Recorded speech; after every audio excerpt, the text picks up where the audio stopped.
सुना भैया चाहे गलवा के हाथ, कलैया बहिना राखे बांधी, कलैया बहिना राखे बांधी।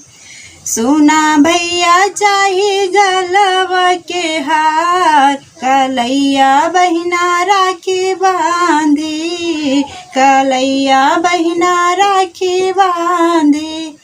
साल भर में आवेला त्योहार, कलैया बहिना राखी बांधी, कलैया बहिना राखी बांधी। लड्डू छेना बर्फी लियली बहिना तोहके खियाई, लड्डू छेना बर्फी लियली बहिना तोहका खियाई।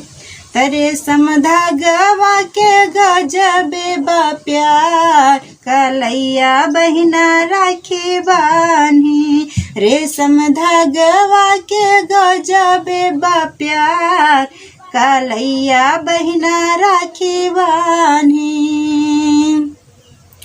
हमके चाही नहीं रुपया हजार, कलैया बहिना राखी बांधी, कलैया बहिना राखी बांधी।